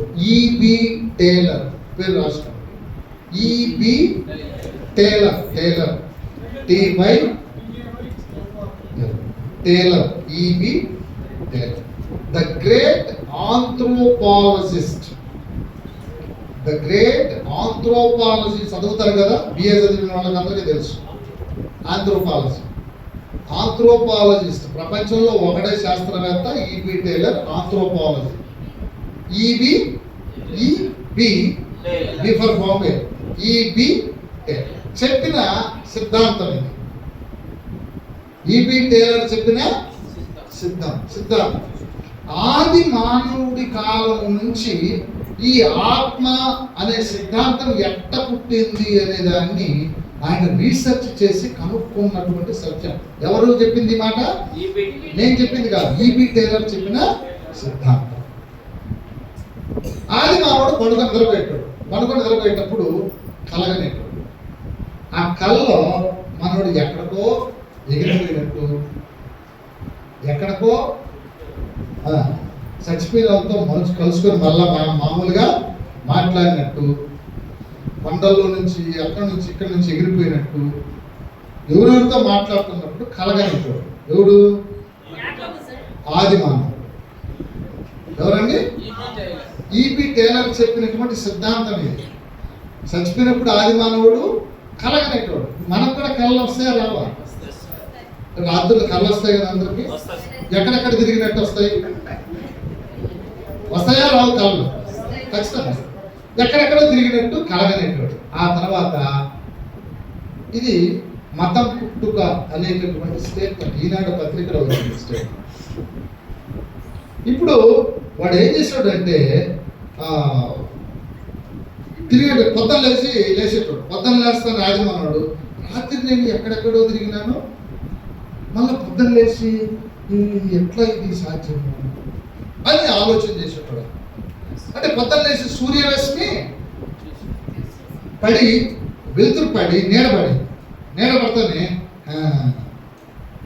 రాత్రి నా లోపల నుంచి బయటికి పోయినోడు ఇప్పుడు నా లోపల ఉండేవాడు వీడే. ఎవడోడు? నీడను చూసి పక్కా కన్ఫర్మ్. వీడే నైట్ అయ్యేటప్పటికి ఎక్కడికో పోతాడు, మళ్ళా డే సూర్యుడు వస్తానే మళ్ళీ లోపల దొరకడు. చాలా పర్ఫెక్ట్ ఉంది కదా సబ్జెక్ట్ అనుకో. కొన్ని సంవత్సరాలు ఆ విధంగా ఆ గ్రూప్లో ఉంటారు కదా, ఎవరు? ఆది మానవులు కదా వాళ్ళ. ఎవడన్నా తేలుగుట్టే పాము గుట్టే సచ్చిండు అనుకోండి, ఆడి బాడికాడ కూర్చొని వాడి కూర్చొని ఆలోచన ఆడికి తెలియదు తేలుగుట్టి విషయం ఎక్కి సచ్చిండి అనుకోండి. వీడికి తెలియదు కదా వాడు ఎందుకు వచ్చింది. వీడు రాత్రి నేను పోయినా కదా, వీడు ఆడికి పోయిండు కాబట్టి లేదన్నా. వీడు పోయినాడు మళ్ళా వస్తాడు, అప్పుడు లేస్తాడు. అర్థమైందా? లేస్తాడా? రోజు చూసాడు, 10 రోజులు చూసాడు, శాపం కమ్మ కొట్టింది. అప్పుడు వీడికి మళ్ళీ అడుగుతాను, ఆడ బాగా ఫుడ్ దొరుకుంటుంది, అక్కడనే ఉండిపోయిండు. ఆడ బాగా ఫుడ్ దొరుకుంటుంది, అక్కడనే ఉండిపోయిండు. నేను కూడా ఆడికిపోతే ఎంత బాగుండు, ఆ బెటర్ ప్లేస్ నేను కూడా పోతే ఎంత బాగుండు. ఆ బెటర్ ప్లేస్కి పరలోకం అని పేరు పెట్టాడు. ఆ పోయిన దానికి ఆత్మ అని పేరు. ఎవడు క్రియేట్ చేసిండు దీన్ని? ఆది మానవుడు. ఎవరిది తలంపు? ఆది మానవుడు. అర్థమవుతుందా? ఎవరు చెప్పినారు ఈ విషయాలు? ఈబి టేలర్ చెప్పినాడు. ఇది నేను చెప్పింది కాదు, మీకు పేపర్లో వచ్చిన కటింగ్ కూడా చూపిస్తున్నా. ఇప్పుడు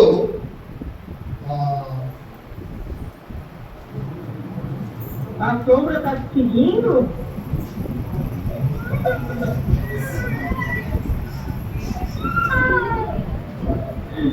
Filha, é normal, filha.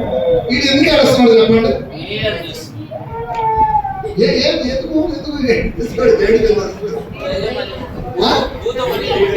అది నిజంగా పోతమేనా? అర్థమవుతుందో చెప్పేది? అది నిజంగా దేనంటే పోతామంటే అర్థమేంటి?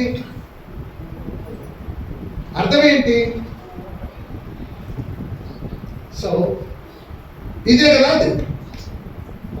అంటే మనిషి లోపల నుంచి పోయేది అదేనా? ఆత్మ అంటే అదే కదా. అంటే ఇప్పుడు మనం అనుకున్న కథకి పిక్చర్ ఇదే కదా. మనం స్టడీ చేస్తున్నాం ఈబి టేలర్ చెప్పిన కథ. ఆ కథకి బొమ్మ గీయమంటే ఇదే కదా కరెక్ట్ బొమ్మ. ఆత్మ అంటే అదే కదా. ఇప్పుడు వాడి ప్రకారం బైబిల్ ప్రకారమా? ఇది ఎవరి ప్రకారం చెప్తున్నాను నేను? ఈబి టేలర్ చెప్పిన ఆది మానవుడి యొక్క స్టోరీ. వాడు కనిపెట్టిన దాని ప్రకారం ఆత్మ అంటే ఎట్లుంటుందని దీనికి పిక్చర్లు వేసి ఆర్ట్ వేసి ఇప్పుడు బ్రహ్మాండంగా సినిమాలు తీసి అన్ని కథలుగా చెప్పుకుంటాం. ఓకే, ఇప్పుడు is it really a spirit that what we imagine now what Bible teachers? ఈ కట్టుకథ ఆత్మన లేకపోతే బైబిల్ చెప్పేది ఆత్మన? ఏది నమ్మాలి మనం? బైబిల్ చెప్పేదన్నా ఈ స్టోరీనా? బైబిల్ చెప్పేదాన్ని నమ్మాలి. యేసు ప్రభు ఏదన్నా చెప్తే దాన్ని నమ్మాలి మనం. అంటే ఈ స్టోరీని మనం నమ్మకూడదు, లేకపోతే ఈ స్టోరీని తీసుకొచ్చి బైబిల్లో ఇరికికో. ఈ రెండు పనులు చేయకుండా బైబిల్లో స్పష్టంగా యేసు ప్రభు ఏం చెప్పినాడో, ఏం తెలియజేసినాడో దాన్ని మనం నమ్మొచ్చు.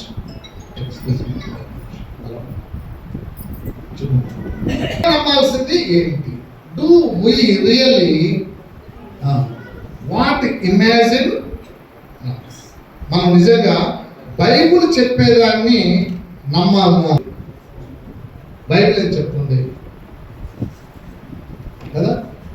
బైబిల్లో కూడా యేసు ప్రభు కాలమానంలో యేసు ప్రభు శిష్యులే డైరెక్ట్గా ఇలాంటి మూఢనమ్మకాలు నమ్మేవాడు. లూకాసు వార్త 24:36 చదవండి.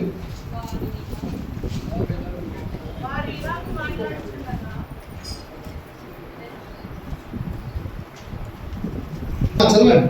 వారు ఇలాగ మాట్లాడుచుండగా ఆయన వారి మధ్యన నిలిచి మీకు సమాధానమవుగాకని వారితో అనెను.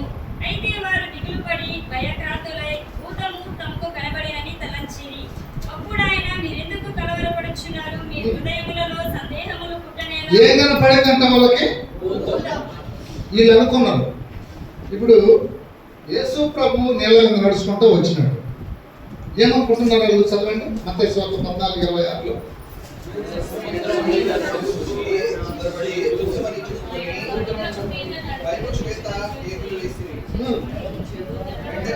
అంటే భూతం అంటే వీళ్ళకి బాగా తెలిసినట్టు ఉంది. ఎవరికి? అంటే వీళ్ళకి భూతం అంటే వీళ్ళ అభిప్రాయం ఏంటి చెప్పండి? భూతం అంటే వీళ్ళు ఏమనుకుంటున్నారు? టేలర్ చెప్పిందే. టేలర్ చెప్పిన మొప్పు ఉంది కదా, అది ఉంది ఎవరి దగ్గర? శిష్యుల దగ్గర కాదు. ఇండియాలో ఉంది, అమెరికాలో ఉంది, ప్రపంచం మొత్తం ఉంది. అదే నమ్ముతారు. ఎందుకంటే ఆయన నుంచి వచ్చినాం కదా అందరం. మన ఆశలంతా అదే కాబట్టి అదే నమ్ముతాం. అదే శిష్యుల్లో కూడా ఉంది. ఆయన నీళ్ళ మీద నడుచుకుంటూ వస్తుంటే ఏమనుకుంటున్నారు వాళ్ళు? ప్రభువా నేను కూడా నడుస్తాను, నీ చిత్తమైతే అన్నాడు. ఎవరు? సరే రాబాబు గారు. ఇప్పుడు పేతురు కూడా నీళ్ళ మీద నడవడం స్టార్ట్ చేస్తూ భూతమై నడిచినాడా? పేతురు మనిషిగానే నడిచినాడా? భూతం కాదు కదా. ఇప్పుడు పేతురు ఏం అర్థం చేసుకోవాలి? యేసు ప్రభు భూతమా? ఇప్పుడు యేసు ప్రభు భూతమై నడిచుంటే పేతురు కూడా భూతమై. ఇప్పుడు పేతురికి ఒక అనుభవం వచ్చినట్టు కదా. భూతమై నడిచినాడా? మనిషిగానే నడిచినాడా? నీళ్ళ మీద ఎట్లా నడవాలనేది అది స్టోరీ, వేరే విషయం ఎట్లా నడవాలనేది. కానీ మైండ్ సెటప్ చేంజ్ కావాలి మొట్టమొదట. అంటే వీళ్ళలో మనిషిలో ఏముందని నమ్ముతారు? భూతం ఉందని నమ్ముతారు. ఒక రకమైన ఆకారం ఉంది, అది పోతుంటుంది వస్తుంటుంది అని నమ్ముతారు. ఇప్పుడు అది ఈ యేసు ప్రభు అదే అనుకుంటున్నారు. వీళ్ళు నడుస్తుంటే అమ్మ ఇది భూతం అని. ఇప్పుడు సరే నువ్వు కూడా నీళ్ళల్లో నడవమంటే ఇప్పుడు ఎవరు నడుస్తున్నారు? లేదు భూతమైన నడిచినాడా మామూలుగా నడిచినాడా? అంటే భూతం మాత్రం. సేమ్ థింగ్ ఈ సినిమా, ఈ పిక్చర్ ఎక్కడది? ఆయన చచ్చిపోయి తిరిగి మరలా లేచిన తర్వాత నేను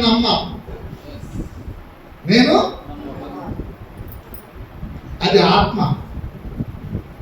అదేంటది? యేసు ప్రభు చనిపోయిన తర్వాత ఆత్మ స్వరూపుడే కనపడ్డాడు. నేను నమ్మను. ఆయన యేసు ప్రభు చచ్చిపోయి బతికినట్టే నేను. ఒకవేళ అదే అయితే నీ ఏలు పెట్టి అంటే దాని అర్థం ఏంటి? ఎట్లయితే ఎవిడెన్స్ కనపడకూడదు అనమాట. ఈయన ఒక బొంగులో ఉంటాడు. ఆత్మ అంటే అర్థం ఉంటుంది. అది మనిషిలా కనపడుతుంది కానీ ఎట్లయితే టచ్ కాకూడదు. చెయ్యి వదలకి వచ్చేయాలి. అంటే నేను వాడు టెస్ట్ చేసుకుంటాడు కదా, తగలదు దాని నీడ తగలదు. అంటే ఆత్మ అంటే అట్లా ఉండాలి. కానీ ఏం మిక్స్ ఇస్తే మనిషినా ఆత్మ తెలిసిపోతుంది. నాకు చెక్ చేస్తా, ఏం మిక్స్ వస్తాను వేసుకోవడం చెప్పేటప్పుడు, అరే బాబు నేను చచ్చిపోయి దెయ్యాన్న పోతాను, ఆత్మ రాలేదు నాయనా, చచ్చిపోయిన నేనే బతికాను, కావాలంటే రా చెక్ చేస్తాను. డబ్బులు ఏదో పెట్టి రుజువు అంటే ఏంటి? రుజువు అంటే అర్థం ఏంటి? ఇప్పుడు చెప్పండి, ఈ మూఢనమ్మకాలను యేసు ప్రభు పోగొట్టడం కోసం ఇవన్నీ చెప్పాడా, లేకపోతే మూఢనమ్మకాల్లో ఉండండి అని చెప్పడం కోసం చెప్పాడా? ఇవన్నీ ఇప్పుడు చూడండి, యోహాను సువార్త 4:24. 2-3 నిమిషాలు అయ్యా, సిద్ధంగా ఉండాలి. టీకి బ్రేక్ ఇస్తున్నాం. దేవుడు ఆత్మ కనుక, దేవుడు అంటే ఎవరండి? ఆత్మ అంటే ఎవరు? జాగ్రత్తగా కంక్లూషన్కి వస్తున్నాం. దేవుడు అంటే ఎవరు? ఆత్మ అంటే ఎవరు? గుర్తుపెట్టుకోవాలి, రాసుకోవాలి. దేవుడు అంటే ఎవరు? ఆత్మ అంటే ఎవరు?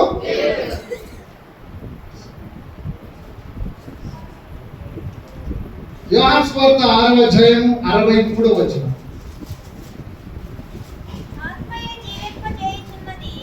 ఆత్మయే జీవింపజేయుచున్నది. దేన్ని? శరీరాన్ని.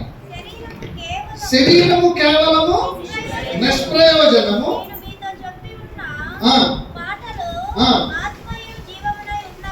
నేను మీతో చెప్పి ఉన్న మాటలు. ఆత్మ అంటే అర్థం ఏంటి? యేసు ప్రభు మనతో చెప్పిన మాటలే ఆత్మ. ఆత్మ అంటే అర్థం ఏంటి చెప్పండి? బైబిల్ భాష ఆత్మ అంటే అర్థం ఏంటి? దేవుడు. యేసు ప్రభు మనతో చెప్పిన మాటలే ఆత్మ. యోహాను సువార్త 1:1.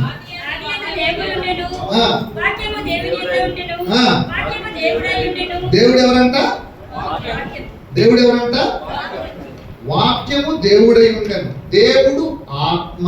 దేవుడు ఎవరండి? ఇప్పుడు ఈ మూడు ఒకటేనా? కాదు. యోహాను సువార్త 6:63, యోహాను సువార్త 4:24, యోహాను సువార్త 1:1. దేవుడన్నా, ఆత్మన్నా, వాక్యమన్నా.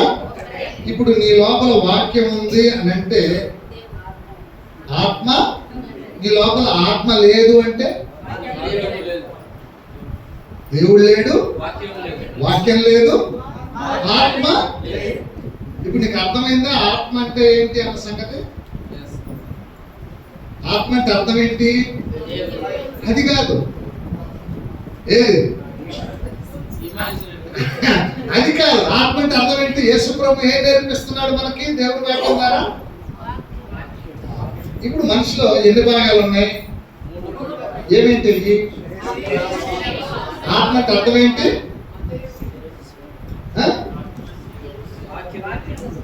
ఇప్పుడు మన భాగాలు 3 భాగాలు ఉన్నాయి. మూడిటిల్లో శరీరము, ఆత్మ, జీవము. ఇది ఇంతకు ముందు మనం ఆలోచన చేసే ఆత్మ.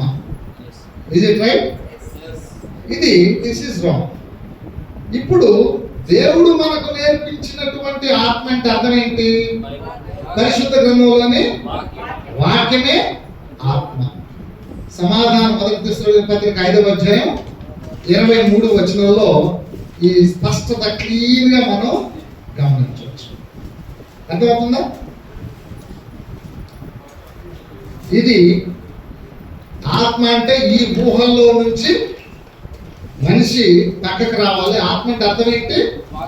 వాక్యమే ఆత్మ. ఇప్పుడు బాడీ అంటే ఏంటి? శరీరం. సోల్ అంటే అర్థం ఏంటి? ప్రాణము. బాడీ అండ్ సోల్ కలిగిన వాడు ఎవడు? ప్రాణి, మృగము. Body and soul. ఆత్మ అంటే అర్థం ఏంటి? దేవుని వాక్యము కలిగిన వాడు.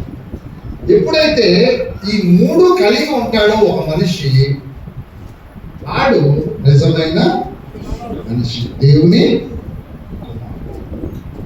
ఒకవేళ మీరు దేవుని వాక్యాన్ని విని నేర్చుకొని సత్యాన్ని తెలుసుకోకుండా ఉంటే మనం ఎవరమే? మృగాలకు ప్రేమ ఏంటో, సమాధానం ఏంటో, పగలు, కక్షలు ఇవన్నీ దేనికి వస్తాయి? వేటుకుంటాయి, మృగాలు ఉంటాయి. ఆత్మ అంటే అర్థం ఏంటి? దేవుని వాక్యం. వాక్యంతో మనం ఎప్పుడైతే మన మనసు నిండా, మన హృదయం నిండా దేవుని వాక్యాన్ని ఎప్పుడైతే విశ్వసించి నమ్మి చదివి మన లోపల పెట్టుకుంటామో అది ఆత్మ. ఆత్మ అంటే అర్థం ఏంటి? దేవుడు చెప్పిన, మనతో చెప్పిన మాటలే. దేవుడు చెప్పిన మాటలే. ఇప్పుడు పాప సంబంధమైన శరీరము, పాప సంబంధమైనటువంటి అలవాట్లను, శారీరక క్రియలను నీళ్ళల్లో చంపివేయడం, పాపాలన్నీ వదిలేసుకోవడం, క్రీస్తు కొరకు అక్కడి నుంచి బ్రతకడం. సేమ్ శరీరం, శరీరం అదే. పాపపు ఇచ్చలు మాత్రమే చంపేస్తున్నాం. ఎక్కడ? బాప్తిస్మాలో. అక్కడి నుంచి కొత్త వ్యక్తిగా లేస్తాం. ఎక్కడి నుంచి? బాప్తిస్మాలో నుంచి. దీన్ని గ్లోరియస్ బాడీ అంటారు. మాయమయ్యే శరీరం కాదు, సేమ్ శరీరం. నీలో ఉన్న పాప ఇచ్చలు చచ్చిపోయి, ఇక నువ్వు కొత్త సృష్టి, కొత్త శరీరం. ఆ శరీరం చచ్చిపోయిన సేమ్ అదే శరీరాన్ని దేవుడు తిరిగి లేపుతాడు. రోమపత్రిక 8:11 చివరి వచనం చదివి ప్రార్థన చేసుకుందాం. సెకండ్ సెషన్ మృతులలో నుండి యేసును లేపిన వాని ఆత్మ, మృతులలో నుండి క్రీస్తు యేసును లేపిన వాడు చావునకు లోనైన ఏ శరీరం చచ్చిపోయేది? ఏ శరీరం చచ్చేది? చావునకు లోనైన శరీరం అంటే ఏది? ఈ బాడీ. ఈ చచ్చిపోయే ఈ బాడీ మీలో నివసించుచున్న తన ఆత్మ ద్వారా. ఆత్మ అంటే అర్థం ఏంటి? వాక్యము ద్వారా దేన్ని జీవింపజేస్తాడు? శరీరాన్ని తిరిగి మరలా. ఇప్పుడు అర్థమైందా? పునరుద్ధరణ అర్థం ఏంటి? చనిపోయిన వ్యక్తి తిరిగి మరలా బ్రతికించడం. తిరిగి మరలా యోహాను సువార్త 11:25 నుంచి ఇవన్నీ రాసుకోండి. చిన్న మాట ప్రార్థన చేస్తాను. ఫస్ట్ సెషన్ చూస్తున్నాం. దయచేసి అందరూ నేర్చుకుని సంబడి ఎవరొకరు ప్రార్థన చేయండి.